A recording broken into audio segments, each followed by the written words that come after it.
오늘 본문 제가 다시 읽겠습니다. 여호수아 1장 8절 9절입니다. 이 율법책을 너의 입에서 떠나지 말게 하며 주야로 그것을 묵상하여 그 가운데 기록한 대로 다 지켜 행하라. 그리하면 너의 길이 평탄하게 될 것이라. 네가 형통하리라. 내가 너에게 명한 것이 아니냐. 마음을 강하게 하고 담대히 하며 두려워 말며 놀라지 말라. 네가 어디로 가든지 너의 하나님 여호와가 너와 함께 하느니라 하시니라. 아멘. 여러분, 이 내용은 설명 안 드려도 너무나 잘 아실 겁니다.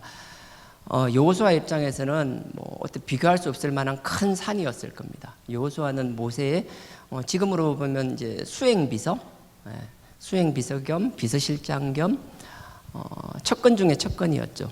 거의 1년 365일 24시간을 함께 있을 수는 없었겠지만 거의 함께 있다고 해도 과언이 아닐 만큼 그 모세의 손과 발이 되었고 입속의 혀처럼 그렇게 모세를 섬겼던 사람입니다. 그렇게 큰 산처럼 느껴졌던 모세를 하나님이 이제 부르셨습니다. 부르고 너무나 큰 산이 사라지니까 심리적으로 굉장히 좀 위축되었던 것 같아요. 그래서 여호수아가 얼마나 심리적으로 위축되어 있었는지를 뒤에 이제 보면 알 수 있을 텐데, 그런 상태에서 하나님이 여호수아에게 주신 말씀입니다.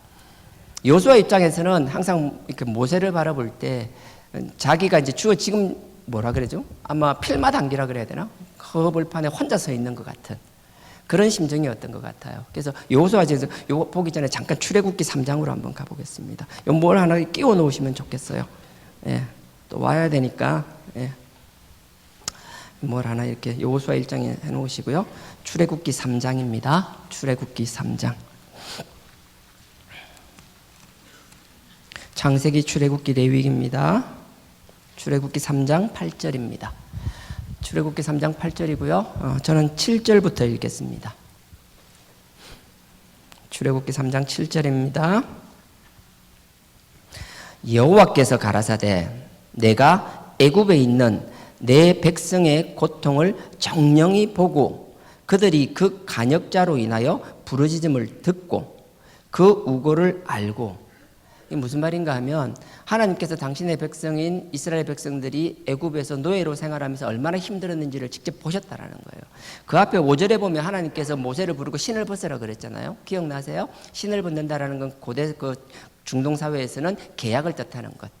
이제 신발을 벗는다라는 것은 이제 네가 주인이 아니라 내가 있다는 거예요. 그러니까 모세의 신발을 벗어서 하나님께 신발을 벗었다라는 건 이제 네 삶의 주인은 네가 아니라 네 삶을 전적으로 내가 통제하고 관리하고 너에 대한 주권을 내가 행사하겠다는 뜻이거든요.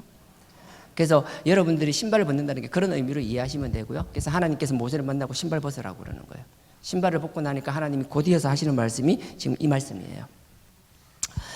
여호와께서 가라사대 내가 애굽에 있는 너의 백성, 그러니까 내 백성이죠. 하나님의 백성이 고통하는 것을 내가 봤다라는 거예요.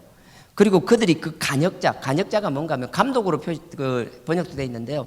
감독이라는 게 지금 운동팀이나 이런 감독처럼 도와주기 위한 감독이 아니라 이건 뭐예요? 노예로 있는 이스라엘 백성을 착취하기 위한 감독자를 말하는 거예요. 이 감독자는 그 이스라엘 백성을 위한 것이 아니라 애굽의 이익을 위해서 이스라엘 백성들의 그러니까 피와 땀을 쥐어 짜는 거죠. 그러니까 이 간역자가 있다라는 거, 감독이 있다라는 거 있기 때문에 더 괴로운 거죠.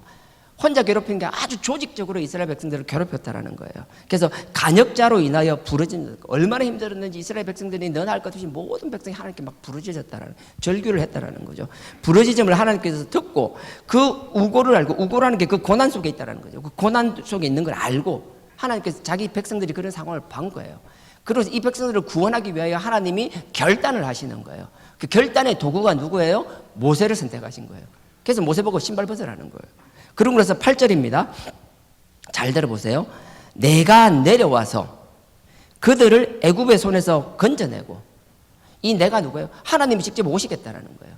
모세를 당신의 종으로, 당신의 도구로 삼았지만 그 일을 행하시는 건 모세가 아니라는 거예요. 하나님이 당신이 직접 내려와서 하시겠다는 거거든요. 보세요. 하나님이 내가 내려오겠다라는 거예요. 그리고 나서 뭐예요? 그들을 애굽의 손에서 건져내고, 누가 건져내요? 하나님이 건져내시겠다라는 거예요. 그들을 그 땅에서 누가 인도해요? 하나님이 인도하시겠다라는 거예요. 그리고 아름답고 광대한 땅, 젖과 꿀이 흐르는 땅, 가나안 족속, 헷 족속, 아모리 족속, 브리스 족속, 히위 족속, 여부스 족속. 이게 대표적인 가나안의 7족이라 그래요. 근데 여긴 6개밖에, 그 가르가스라는 부족이 하나 빠져 있어요. 가나안은 7족속으로 돼 있는데 가나안 족속이 제일 유명했어요. 그래서 가나안 족속이 그냥 보통 명사화된 거예요. 당시 원박스 칼을 전부 다 본고라고 불렀듯이.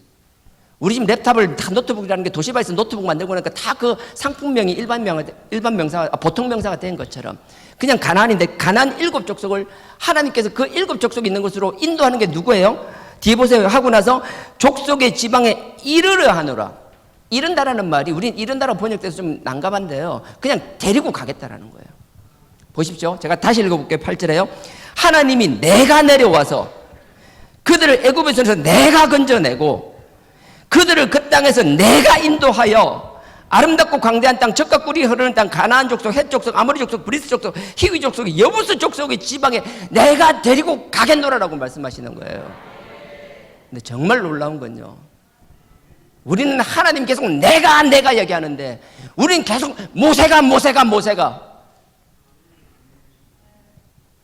제가 무슨 말 하고 싶은지 아세요? 하나님은 분명히 말씀하시는 거예요. 내가 내 필요에 의해서 모세를 썼지만, 너희 눈앞에 모세가 보이지만 그건 모세가 아니라 나라는 거예요. 이거 구분 안 되면요, 이게 얼마나 무섭고 두렵고 떨리는 말씀인 줄 아세요? 하나님께서는 모세를 불러서 신발을 벗게 하고 나서 말씀하셨어요. 내가 너에게 힘을 줘서 네가 하게 하겠다가 아니라, 내가 너를 선택했지만 내가 내려가서 내가 하겠다라는 거예요. 내가 인도하겠다라는 거예요. 내가 구원하고 내가 데리고 가겠다라는 거예요. 계속 하나님은 모세를 이렇게 선택하셨어요. 여호수아가 이걸 몰랐을까요? 알았겠죠. 하나님이 다 해주시는 모세도, 하나님께서 구름 기둥 불 기둥 많은 역사로운 모세를 들었었지만 그 가운데서도 모세가 얼마나 힘들었는지, 하나님이 모세를 세우고 당신이 직접 당신의 능력을 나타냈음에도 불구하고 이 완악한 백성들은 잠깐 뭔가 이적을 보여주고 기적을 보여주고 뭔가 당장 피로를 채워주면 그때만 하나님을 찬양하고 춤추고 난리지기다가, 조금만 자기의 피로가 떨어지고 자기의 피로 때문에 갈급함이 느껴지면 언제 그랬냐는 듯이 모세를 저주하며 하나님께 삿대질을 하며, 그런 광야의 40년을 지켜본 게 여호수아잖아요. 하나님이 직접 운행하시는 그 가운데서도 하나님께를 대적하며 모세를 대적했던 이스라엘 백성이 이제 모세마저 떠나고 나면 여호수아가 얼마나 힘들었을까요? 정말 고립무원처럼 얼마나 힘들고, 그때 하나님이 여호수아가 하나님께 기도했죠. 하나님이 대답하시는 말씀이 오늘 본문입니다. 여호수아 다시 돌아가겠습니다. 하나님은 대답은 놀라웠습니다. 모세를 대하듯이 내가 내려가서 도와줄게. 야 괜찮아, 내가 해줄게.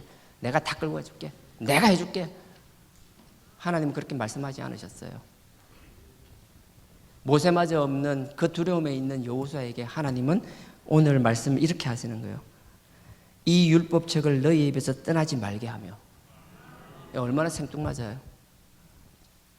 이 이스라엘 백성들을 데리고 막상 데리고 가서 이제 전쟁을 시작하고, 지금까지의 전쟁과는 상상할 수도 없을 만큼 그 강력한 가나안 7족과의 전쟁을 앞두고 있는데, 내가 함께 하겠다, 내가 내려가겠다, 내가 지켜주겠다, 내가 끌어주겠다, 그렇게 해도 어쩔지 모를 판에 하나님은 그냥 진짜 똥딴지같이 그냥 그러시는 거예요. 율법책을, 말씀을 네 입에서 떠나지 말게 하며 주야로 그것을 묵상하라. 첫째, 다 필요 없고 네가 말씀 위에 굳건히 서기를 원한다라는 거예요. 말씀과 네가 하나 되기를 원한다라는 거예요. 네의 생각, 행동 모든 것이 말씀 안에서, 말씀 위에서 이루어지길 원하신다라는 거예요. 그것을 묵상하며, 주야로 그것을 묵상하며 그 가운데 기록한 대로 다 지켜 행하라.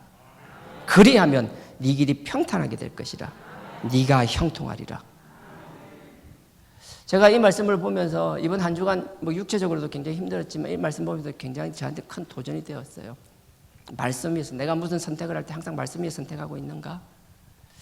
하나님을 보고 있는가? 하나님의 도구를 보고 있는가? 내가 괜히 뭐 나쁘지 않은 남들한테 칭찬되는 신앙생활을 하는 것 같지만 정말 내 속 깊은 곳에서는 누가 나의 주인인가? 계속 반문해 봤어요. 그래서 제가 다시 창세기부터 쭉 보면 특히 레위기를 다시 한번 쭉 되돌아봤어요. 그러다가 이미 알고 익히 내가 알고 있는 말씀인데도 불구하고 나를 정말 아프게 한 말씀이 있었는데요. 레위기입니다. 4장입니다. 창세기, 출애굽기, 레위기입니다.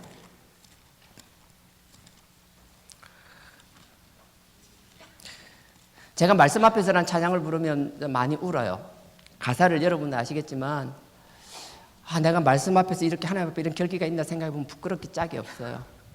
근데 제가 이번에는 평소 찔림을 받던 것보다 그 그러니까 말씀, 그러니까 또 까먹었다. 처음에 어떻게 시작하지? 말씀 앞에서 경외함으로 주께 홀로 섭니다. 그 말씀이 저한테 굉장히 크게 와닿았어요. 주체할 수 없을 만큼 나를 막 휘어잡았는데요. 말씀 앞에 선다라는 건 결국은 외로운 싸움이에요. 여러분들 말씀 앞에 굳건히 서면 여러분 사람들 주변에서 막 편들어주고 그럴 거라고 생각하세요? 아니요. 여러분들이 말씀 앞에 서면 설수록, 말씀대로 살려고 하면 살려고 할수록 여러분들은 광야에 버려진 것처럼 혼자 남게 될 거예요. 다 외로워질 거예요. 그럼에도 불구하고 말씀 떠나지 마세요. 말씀 위에 굳게 서십시오. 그렇게 되길 주님의 이름으로 부탁드립니다. 레위기 4장입니다. 레위기 1장부터는 제사에 대해서 나옵니다. 4단계 계획에 대해서 많은 분들이 이야기하고 그러는데 저는 이렇게 생각해요. 4단계 계획에 얘기하려는 게 아니라 하나님께서는 죄 문제 때문에 당신과 우리 사이에 문제가 있다는 걸 누구보다 먼저 아셨죠. 왜? 우리를 만드신 분이니까. 끊임없이 죄를 지으면 하나님 앞에 나와서 죄를 회개하려는 게 아니라 끊임없이 죄를 지으면 죄를 합리화하고 숨기려고만 하는 우리의 본성들이 끊임없이 하나님을 아프게 하고 괴롭게 한다는 걸 그분은 너무나 잘 아셨어요. 그래서 그 죄 문제를 해결하기 위하여 아버지께서 우리에게 제사라는 방식을 주셨어요. 그 제사를 통해서 우리가 죄를 짓게 되면 그 죄를 그냥 씻을 수 있는 것이 아니라 너를 대신하면 반드시 핏값이 있어야 된다는 걸 말씀하셨고, 우리의 죄를 전가한 다음에 우리의 죄를 전가받은 그 짐승이 비참하게 죽어야만 했었습니다. 피를 다 흘려 죽고 그 사체는 각이 떠지고 내장이 다 발라지고 기름은 다 태워지고, 그 과정을 내가 지켜보면서 내가 동물에 대해서 내 죄를 내가 전가하고 그 동물을 내가 죽여야 되며 내가 잔인하게 포를 떼야 되며 내가 그 종석 피를 묻혀가며 그 있는 것들, 나의 더러운 것들 다 꺼져봐야 되는 그 과정을 통하여 네 죄가 이렇게 더러운데 내가 너를 사랑하여 네 죄를 대신하여 누군가를 죽음으로 말미암아 내가 너를 다시 한번 용서하겠다라는 아버지의 사랑을 알게 하셨습니다. 그게 제사예요. 근데 그 제사는 아버지께서 5가지 방식으로 얘기해 주십니다. 번제, 소제, 화목제, 속죄제, 속건제라는 5가지 방법을 주셨어요. 그래서 이 5가지 죄 문제 해결의 방법은 우리 회개 속에 다 고스란히 녹아 있어야 되는 거예요. 속죄제는 하나님과 우리 관계의 죄 문제를 해결하는 겁니다. 속건제 같은 경우에는요, 하나님과 우리의 관계만 해결되는 것 천만에, 네가 부지부식간에 의식하든 의식하지 않았든 네 말과 행동으로 인하여 누군가에게 피해를 주고 상처를 주었다라면 그것이 회복되지 않은 상태에서 네가 나한테 와서 회개한다라고 죄를 전가하고 피 뿌리고 아무리 그래봐야 소용이 없다라는 거예요. 네가 누군가에게 피해를 줬다라면, 누군가를 상처받게 했다라면, 누군가를 아프게 했다라면 그 문제가 그 사람 관계에 해결되지 않은 상태에서 내 앞에 와서 울고불고 난리 치게 봐야 나는 상관없다라고 말씀하시는 게 제사예요. 그게 속건제예요. 우리는 4단계 회개하는 사람들입니다. 우리가 부지부식간에 살다가 우리가 의식하지 못한 상태에서 누구를 상처를 주고 누구를 실족해 하며 누구에게 물질적인 손해를 입혔다라면 우리가 할 수 있는 최선의 방법을 당하여 다해서 해결해야 될 줄 믿습니다.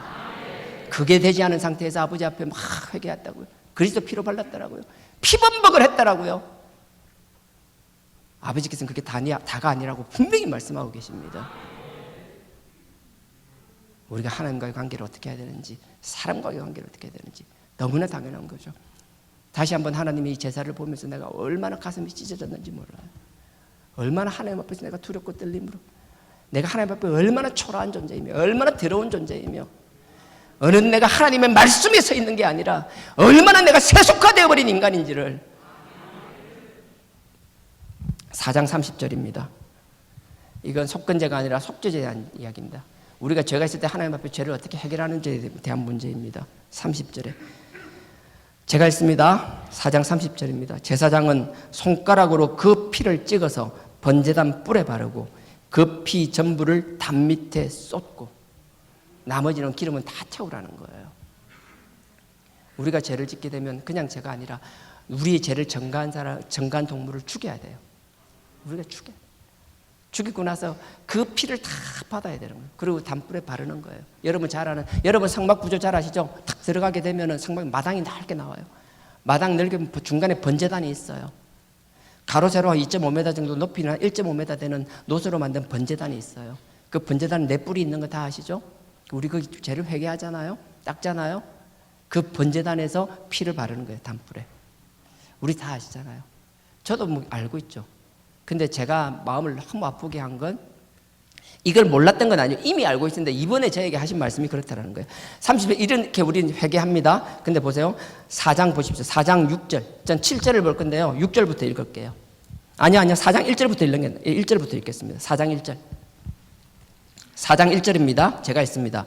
여호와께서 모세에게 일러 가라사대. 2절입니다. 이스라엘 자손에게 고하여 이르라. 누구든지 여호와의 금령 중, 하나님 말씀 율법을 말합니다. 하나님의 율법 말씀 중 하나라도 그릇 범하였으되, 여기 그릇인데 그릇 앞에 뭐가 빼지면 모르고 부시부식하네. 고의로 한 게 아니라 네 실수에 의한 죄도 말하는 거예요. 네가 모르고 죄를 지었다는 거예요. 근데 누구한테 말하는가 하면 보세요. 3절에요. 만일 기름 부음 받은 제사장이, 지금으로만 뭐죠? 목사, 저요. 박성주, 네가 죄를 의도적으로 짓지 않아도 네가 무식에 잘한다고 막 하면서 그 죄 때문에 뭔가를 죄를 해서 누군가에게 안 좋은 영향을 줬다라면, 그럼 보세요. 범죄하여 백성으로, 3절입니다. 만일 기름 부음 받은 제사장이 범죄하여 백성으로 죄를 있게 하였으면, 죄값을 묻게 나 때문에 누군가가 그 실족하든지 아프든지 손해를 보든지 어떻게 되든지 간에 그것 때문에 누군가가 죄값을 입었다라면 그 범한 죄를 인하여 흠없는 수송하지. 이거는 어떤 제물을 바칠 건지에 대한 이야기예요. 그래서 분명한 건 제사장, 목사가 의도하지 않은 죄라도 누군가 하나님 앞에 죄를 짓고 그것 때문에 누군가가 손해를 본다든지 실족했다든지 어떤 일이 생기든지 그것 때문에 그 사람이 하나님의 죄값을 묻게 되는 일이 생긴다라면, 이런 일을 전제로 얘기하는 겁니다. 그럼 7절을 얘기할 건데 제가 6절부터 할게요. 6절.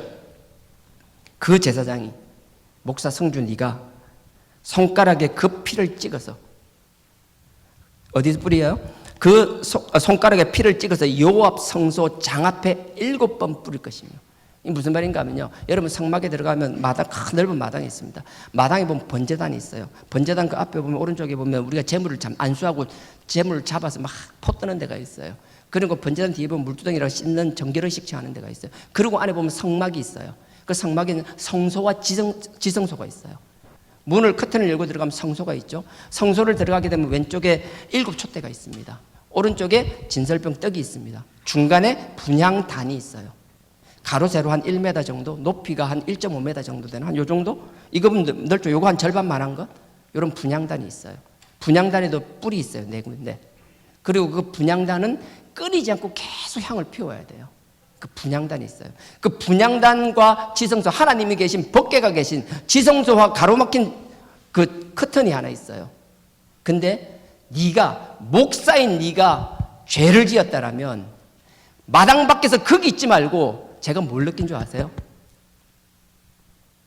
목사인 네가 실수하고 잘못해서 네나 네 공동체를 잘못되게 하면 너 밖에서 회개한다고 그 짓 하지 말고 들어와. 너 밖에 있지 말고 들어와. 이게 얼마나 나를 무섭고 두렵게 만들었는지요. 6절 다시 읽습니다. 그 제사장이 손가락에 그 피를 찍어서 여호와 앞에 있는 성소 장 그 커튼 앞에 7번 뿌릴 것이며, 네 피값을 내 성막을, 내 그 법궤를 입고 있는 그 지성소를 가게 있는 거기에다 피를 뿌리라는 거예요. 여러분들이 죄지면 그런 소리 안 해요. 앞에 있는 영적 지도자가 그러면 7번 뿌리라는 거예요. 그거로 끝나나요? 7절입니다. 제사장은 또 그 피를 여호와 앞 곧 회막 안 향단, 그 분향단, 성소 안에 있는 분향단 뿔에 바르고, 그 피를 밖에 번제단에 바르라는 소리 안 해요. 안에 들어와서 분향단 뿔에다 피를 바르라는 거예요. 저는 이렇게 느꼈어요. 밖에서 막 죄짓고 나서, 아이고, 전 기름 부은 목사인데도 밖에 다른 사람들, 아이고, 보세요. 막 죄지어가지고 막 하나님께 회개하려고 이래 버글버글한데, 그거 같이 끼어가지고 같이 막, 하나님은 아셔요. 야, 승주야. 네 목사가 그것을 뭐 하는 짓이야, 지금? 네가 죄 짓는 것, 네가 사람을 힘들게 하고 누군가를 실족한 게 그냥 그들의 죄와 똑같다고 생각해? 이렇게 들어와. 네가 네 손으로 내 벗게 성소를, 지성소를 그 앞에 피 뿌려. 1년 360일 끊임없이 분향 나를 피워 나를 위해 향기로운 그 하나님 앞에 향기를 올려야 되는 거기다가 네 피를 발라. 네 죄값을 거기 발라. 네가 실수할 때마다 내가 얼마나 힘든 줄 알아? 영적 지도를 세웠는데 말씀에 서지도 못하고 어느덧 세상과 타협하며 저 죽는 줄 알았어요. 이번 주 너무 힘들었어요. 7절 제가 다시 또 있습니다. 제사장은 또 그 피를 여호와 회막 앞 향단불에 바르고 그 송아지 피 전부를 회막 앞 번제단 밑에 쏟을 것이며, 분향단에 피 바르고 나서 나머지 피 가지고 온 거 있잖아요. 다라이 같은 데 담아놓은 거 밖에 나가서 마당에 다 이제 번제단 앞에 쏟으라는 거예요. 그거로 끝나면 그거 했어요. 익히 아는 내용이죠. 뒤에 보세요. 그 다음에 13절로 보면 제사장이 아니라, 목사가 아니라 그 회중과 그 신앙 공동체에 대해서 또 하나님이 묻는 게 있습니다. 그 공동체가 뭔가 실수하고 하나님 앞에 죄를 지으면 어떻게 하는지 보세요. 17절입니다. 그 제사장이 손가락으로 그 피를 찍어, 13절로부터 공동체라는 내용이 나옵니다. 그건 생략하고 넘어가는 겁니다. 17절 그 제사장이 손가락으로 그 피를 찍어서 여호와 앞 장 앞에 7번 뿌릴 것이며, 똑같아요. 제사장 목사가 생각하고 똑같아요. 회중의 죄는 똑같이 물어요. 그만큼 공동체의 결정이 중요하다는 걸 또 다시 한번 내가 깨달았어요. 18절입니다. 또 그 피로 회막안 여호와 앞에 있는 단뿔에 바르고, 분향단 말하는 거예요. 그 피 전부는 회막문 앞 번제단 밑에 쏟을 것이며. 공동체가 뭔가 잘못하고 있어? 그 밖에서 해결하려고 하지 마. 이리 와. 내 눈앞에서 똑똑히 해. 네가 무슨 짓을 했는지 내 앞에서 똑똑히 알고 하라는 거예요. 정말 두려웠어요. 다시 한번 나름의 다짐을 했습니다. 제가 언제까지 어떻게 목회할지 모르지만 내가 목회하는 동안은 아버지께서 허락하시는 만큼은 더 이상 세상과 타협하지 않겠다. 누가 뭘 하더라도 난 말씀 위에 서겠다. 끌려나가고 쫓겨나가는 한이 있더라도 말씀에서 옳다면 하는 것이고, 말씀이 아니다라고는 하지 않겠다. 사람의 영광을 구하지 않겠다. 오직 하나님의 영광만을 구하겠다. 나의 미련함으로 누군가를 아프게 하고 실족시키지 않겠다. 다시 한번 저 다짐했습니다. 물론 뭐 동의 안 되시는 분들도 많겠지만 제가 그랬더라고요. 저에게 이번 한 주간 말씀은 이렇게 다가왔습니다. 여호수아 본문을 보면서 말씀을 가지고 하나님이 두렵고 떠는 그 여호수아에게 내가 가서 함께 하겠다. 내가 하겠다는 말 없었어요. 그냥 말씀 위에 서라. 제가 얘기했죠. 제가 이번에 말씀 앞에서 찬양을 부를 때마다 그렇게 힘들었던 게, 말씀 앞에서 그 경외함으로 주님 앞에 홀로 섭니다. 말씀 앞에 선다라는 거 결코 쉬운 거 아닙니다. 이제 여러분들 곧 명절 앞두고 있잖아요. 여러분들이 나름의 거룩한 신앙의 결기를 보여준다라면 결코 쉽지 않은 일들이 생길 거예요. 여러분들이 그 신앙의 결기를 보이면 보일수록 여러분들 더 힘들어지고 외톨이가 될 거예요. 그래서 하나님이 여호수아에게 그러나 봐요. 말씀을 이야기하면서. 오늘 다시 본문 돌아가겠습니다. 여호수아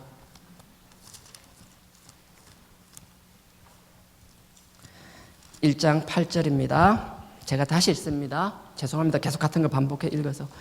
이 율법책을 너의 입에서 떠나지 말게 하며 주야로 그것을 묵상하며. 말씀 예수라는 거죠. 밤낮 없이 말씀과 하나가 되라는 거죠. 그 가운데 기록한 대로 다 지켜 행하라. 그리하면 평탄케 하고 형통케 되리라. 그러면서 하나님께서 요구하시는 게 뭐예요? 결코 말씀에 서는 게 쉽지 않을 거야. 너 버려진 듯이 네 혼자 남게 될 거야. 주변에서 전부 다 너에게 타협을 이야기할 거야. 좋은 게 좋은 거라고 유혹할 거야. 근데 그거 이겨내는 것 쉽지 않다라고 말씀합니다. 그래서 지금 너에게 필요한 것, 강하고 담대하라. 두려워 말라. 놀라지도 말라. 이 하나님의 음성이 또 영적 전쟁을 앞두고 있는 여러분들에게 지금 하나님이 여러분 개개인에게 하는 하나님의 살아 역사하시는 말씀이 되기를 주님의 이름으로 축원드립니다. 동의 안 하셔도 상관없어요. 하지만 결국 우리가 쉬운 길, 편한 길 가려고 여기 모였나요? 우리가 그렇게 막 세상과 타협하고 그렇게 쉬운 길만 찾아가려고 여기 왔나요? 그래서 이단 시비가 있고 그렇게 하는 여기 우리가 다 와서 하나님 앞에 목숨 걸고 신앙을 지켰나요? 다시 한번 하나님 앞에 말씀 앞에 두렵고 떨리는 우리의 모습들을 회복할 수 있기를 주님의 이름으로 부탁드립니다. 여호수아 1장 1절입니다. 여호와의 종 모세가 죽은 후에 여호와께서 모세의 시종, 아까 얘기했죠? 따라다니는 수행비서 같은 거예요. 시종 눈의 아들 여호수아에게 일러 가라사대. 하나님 분명히 얘기하세요. 하나님은 우리의 나약함을 너무나 잘 아세요. 하나님이 도구로, 강력한 도구를 사용하시면 그 도구를 하나님이 모든, 우리가 신앙의 기본이 뭐예요? 절대주권. 하나님이 하시면 내 생각에 아무리 동의되지 않아도 하나님이 하시면 아멘. 하나님이 쓰시는 동안 쓰시면 우리가 함께 영광 돌리지만 하나님이 허락하신 그때까지. 근데 우리는 안 그래요. 강력한 도구를 보면요, 자꾸 하나님을 안 보고 그걸 봐요. 그러다가 그 도구가 안 보이면요, 다시 하나님을 쳐다보는 게 아니라 주변을 살펴요. 어디 갔지? 자꾸 대체물을 찾아요. 그걸 대체할 거면 계속 찾으면서 우리는 그걸 신앙이라고 이야기해요. 얘기했잖아요. 하나님 모세에게 내가 내려가서 내가 하겠다. 그래서 여기 1장 1절에 보면 여호와의 종 모세가 죽은 후, 모세가 죽었대. 그러고 나서 여호와께서 모세의 종 눈의 아들 여호수아에게 가라사대. 근데 우리의 미련함을 아시고 우리의 속성을 너무 잘 아니까 하나님이 다시 한번 반복하십니다. 2절입니다. 나의 종 모세가 죽었으니. 죽은 줄 몰라요? 아까 1절에 죽었다면서요. 우린 말로 죽었다면서 그걸 못 받아들이는 경우가 많아요. 그래서 끊임없이 좌우를 줘요. 하늘을 보고 하나님을 바라보는 게 아니라 좌우를 보면서 자기 신앙이, 하여튼 2절에 그래서 하나님 다시 이야기합니다. 내 종 모세가, 너희 종, 내 종이라 그래요. 나의 종 모세가 죽었으니 이제 너는 이 모든 백성으로 더불어 일어나 이 요단을 건너 내가 그들 곧 이스라엘 자손에게 주는 땅으로 가라. 하나님 전제가 뭐예요? 절대 주권을 가진 하나님, 지존자인 하나님이 말씀하시는 게 모세는 죽었다. 너는 이제 네 혼자가 아니라 말씀 위에 서며 그 말씀에 서는 걸 너 혼자만 설 뿐만 아니라 모든 백성들도 말씀 위에 서게 하라. 그리고 너는 이제 누구요? 모세가 아니라 그 백성들과 함께 나의 약속의 땅으로 가라. 혼자 가라고 하지 않았어요. 제가 여러분들에게 분명히 말씀드립니다. 저 혼자 갈 수 없습니다. 여러분들이 동의하고 여러분들이 하나님 바라보며 하나님의 말씀에 살기 위하여 발버둥치며 그 말씀과 하나 되기 위하여 여러분들이 피눈물을 흘리며 정말 피 흘리까지 그 신앙을 지키기 위하여 싸우지 않는다라면 결코 하나님의 약속의 땅에 갈 수 없어요. 저는 여러분들에게 묻고 싶어요. 더 이상 과거에 눌려있는 것이 아니라, 과거에 안주하는 것이 아니라 이제 하나님이 우리에게 약속하신 새 땅을 위하여, 그 약속의 땅을 향하여 함께 가기를 원하십니까? 정말 원하세요?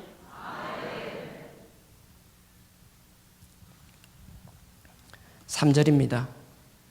내가 모세에게 말한 바와 같이 무릇 너희 발바닥으로 밟는 곳을 내가 다 다 너희에게 주었노니. 앞으로 주시겠다라고 말씀하시지만 앞으로 주겠다라고 말씀하시지 않고 이미 주었노라고 이야기하세요. 하나님은 계획하시면 하나님의 계획이 곧 실현되는 미래고 미래이자 현재이라는 거 잊지 마세요. 하나님께서는 우리에게 과거의 것이 아니라 이미 미래의 약속을 우리에게 주셨다는 그 확신을 가지고 나가기를 우리에게 원해요. 그러니까 두려워하지 말라는 거예요. 담대하고 강하라는 거예요. 하나님의 말씀 위에 굳건히 서라는 거예요. 그 어떤 것도 하나님의 말씀을 대체하는 게 없는 우리의 신앙생활이 될 수 있기를 주님의 이름으로 부탁드립니다. 3절 다시 읽습니다. 내가 모세에게 말한 바와 같이 물은 너희 발바닥으로 밟는 곳. 분명은 하나님 우리에게 약속을 주셨지만 우리가 밟지 않는다면 아무 소용없다라는 것. 하나님의 약속만 믿고 그냥 앉아있으면 다 이루어질 거라는 그 착각. 누군가는 아무것도 하지 않았는데 하나님께서 놀라운 축복을 주셨다는 그 간정에 하나님께서 특별하게 은혜를 베푸시면 그럴 수 있어요. 분명히 아세요. 그게 여러분이 아닐 수 있다는 것. 하나님이 지금 우리 여러분에게 원하시는 건 네가 수고스럽지만 내가 너에게 주겠다라고 약속한 그 땅을 위하여 땀 흘리며 수고하며 그 전쟁에 나가서 피 터지며 싸우며 피 흘리며 싸우며 그 땅을 쟁취하기를 원하신다라는 것. 앉아서 그냥 가지는 게 아니라 여러분들의 삶의 대가를 지불하시기를 원하신다라는 것. 그거 잊지 마세요. 저는 힘들게 나가서 싸우다가 들어와서 그 힘든 것 때문에 아버지 앞에 울부짖고 기도하는 그 영혼을 보고 다시 일으키기 위하여 내가 그들을 위해서 기도해 주셨다면 나는 그게 아름다운 신앙 공동체라고 생각합니다. 아무것도 하지 않았는데 진짜 하늘에서 뭐 떨어진 것처럼 그런 간정만 남발하는 교회가 아니라, 아니요, 그거 너무 좋죠. 남발이라는 표현은 죄송해요. 너무 좋죠, 그렇게 하면. 하지만 거기에 만족하는 게 아니라 우리의 삶의 자리에서 최선을 다하는 성도들, 그 최선 때문에 힘들어하며 아파하며 상처 입으며 아버지 앞에서 눈물로 기도하는 성도들이 가득한 성전. 저는 그런 신앙 공동체를 추구합니다. 5절입니다. 4절은요 그 약속의 땅을 이야기하는 거예요. 5절, 너희 평생에 너를 능히 당할 자가 없으리니 내가 모세와 함께 있던 것 같이 너와 함께 있을 것임이라. 함께 있어 주겠다는 거예요. 내가 너를 떠나지 아니하며 버리지 아니하리니 너는 강하게 하고 담대하라. 뒤에 내용하고 똑같은 내용이에요. 나는 여러분들 이제 한 해가 시작되었습니다. 실질적으로 우리 행사 끝나고 이번 주 올 한 해를 떠나서 오늘 하루만이라도 그런 다짐과 결심이 있으면 좋겠어요. 나는 누가 뭐라도 말씀에 굳게 서겠노라고. 누가 뭐라도 말씀이 하라면 하고 말씀이 아니라면 아니다고 할 수 있는 그런 믿음의 신앙을 가지게 해달라고. 말씀에 굳건히 서는 신앙을 가지게 해달라고. 오늘 하루만도 그렇게 살며 또 한 주간 승리하고 또 한 달 승리하고 올 한 해도 승리하고 올 연말엔 아버지 앞에 담대히 우리의 믿음과 우리의 신앙을 자랑할 수 있는 나와 여러분 되길 주님의 이름으로 축원드립니다. 다 같이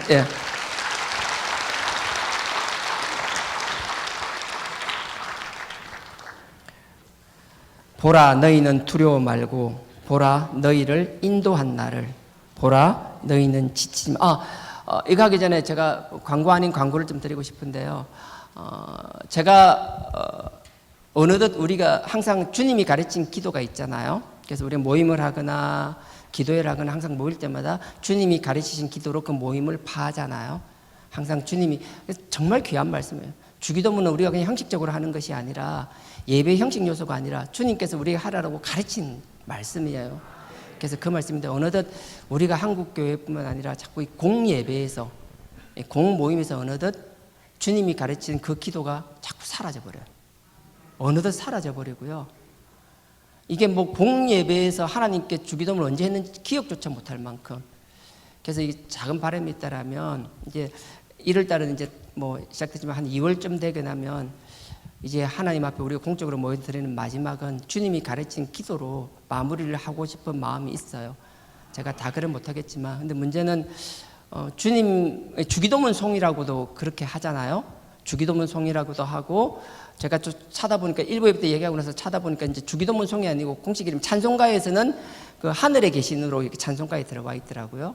예전에는 찬송가에서 빠져 있었습니다. 왜냐하면 당연히 주님이 가르친 기도니까 굳이 찬송가에 할 만한 그것도 없어요. 당연한 거였으니까. 근데 어느덧 우리 공예배에서 점점 사라지다 보니까 찬송가로 들어와 있더라고요. 그래서 여러분 아시는 분 대부분일 거예요. 뭐 하늘에 계신 아버지 이름 거룩하사 주님 나라 임하시고. 저만 아는 거예요? 대부분. 그래서 제가 이야기했더니만 이렇게 카톡을 보내줬더라고요. 주일학교는 이게 찬송가 버전은 아니지만 이렇게 하고 있더라고요. 주기도 문성을. 그래서 참 감사했어요. 지금도 아마 마치고 나면 주일학교는 그렇게 할 거예요. 그래서 우리가 공예배에서 어느덧 사라져버린 그 주님이 가르친 기도를 다시 한번 이렇게 회복시키기를 원합니다. 그래서 여러분들이 혹시 아시는 분은 아시니까 하시면 되고요. 또 모르시는 분은 점점 요즘 유튜브나 이런 거 검색하면 금방 볼 수 있으니까 들어보시면서 좀 미리 좀 배워놓으면 굉장히 쉬워요. 가사는 이미 다 아는 거잖아요. 그렇게 해서 한 달간 그렇게 좀 준비해 주시면 감사하겠습니다.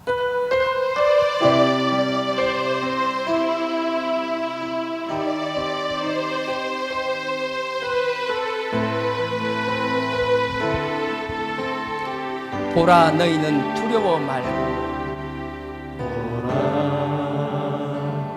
너희는 두려워 말고 보라 너희를 인도한 나를 너희를 인도한 나를 보라 너희는 지치지 말고 너희는 지치지 말고 보라 너희를 구원한 나를 너희를 구원한 나를 너희를 치던 적은 어디 있느냐 치던 적은 어디 너희를 억누르던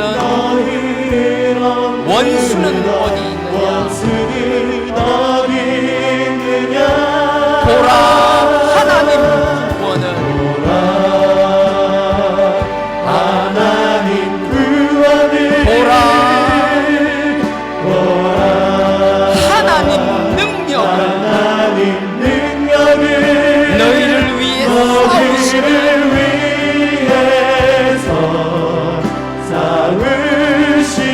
주의 손을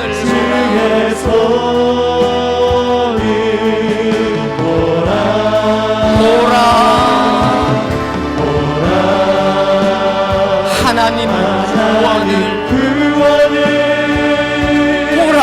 보라 하나님 능력을 너희를 위해서 싸우신 주의 손 다시 한번 부르겠습니다. 보라 너희는 두려워 말고 보라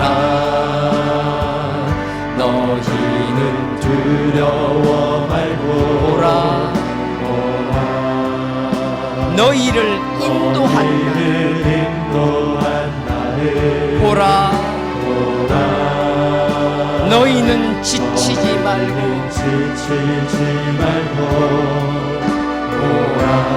너희를 구원한 나를 너희를 치던 적은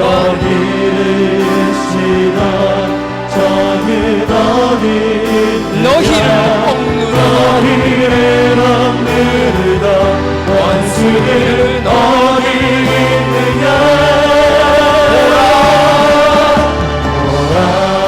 하나님 구원을 보라 하나님 능력을 너희를 위해서 싸우시는 주의 손을 보라 하나님 구원을 보라 하나님 능력을 너희를 위해서 싸우시는 주의 손을 보라. 이 시간 우리 다 같이 기도하기 원합니다. 아버지 하나님, 더 이상 세상과 타협하지 않겠습니다. 주변의 환경을 합리화하지 않겠습니다. 오직 아버지께서 가라 하시면 가고 아버지께서 서라 하시면 서겠습니다. 오직 아버지만 바라보겠습니다. 아버지를 향하여 말씀에서 굳건히 승리하는 삶 살기를 원합니다. 아버지 말씀으로 승리케 하여 달라라고 이 시간 다 같이 주여 삼창하고 기도드리시겠습니다. 주여, 주여, 주여.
살아 역사하시는 아버지 하나님, 없는 것도 있게 하시는 아버지 하나님, 죽은 자도 살리시는 아버지 하나님, 그 아버지 앞에 두렵고 떨림으로 설 수 있는 저희들 되게 하여 주시옵소서. 반드시 아버지 앞에, 우리가 심판대 앞에 서서 우리의 생각과 우리의 삶을 심판받아야 하는 존재임을 결코 잊지 않는 자들 되게 하여 주시옵소서. 사람 보지 않게 하옵소서. 말씀만, 그 말씀만 부여잡고 갈 수 있는 저희들 되게 하여 주시옵소서. 예수님 이름으로 기도드렸사옵나이다. 아멘. 이 기쁜 소식은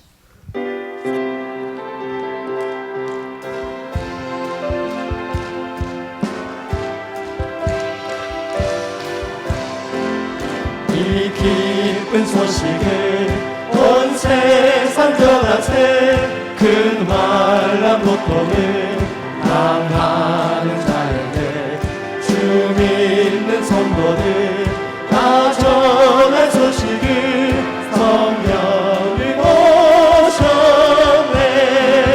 성령이 오셨네. 성령이 오셨네. 내 주에 보내신 성령이 오셨네. 이 기쁜 소식을 온 세상 전하세. 성령이 오셨네. 만왕의 왕께서 저 사로잡힌 자 다 구원하시고 참 자유 주셨네. 승리의 노래가 온 성에 들리니 성령이 오셨네. 성령이 오셨네. 성령이 오셨네. 내 주에 보내신 성령이 오셨네. 이 기쁜 소식을 온 세상 전하세. 성령이 오셨네. 한없는 사랑과 그 크신 은혜를 들으시면서 안 믿는 자에게 내 작은 힘으로 꼭 증거하리니 성령이 오셨네. 성령이 오셨네. 성령이 오셨네. 내 주에 보내신 성령이 오셨네. 이 기쁜 소식을 온 세상 전하세. 성령이 오셨네.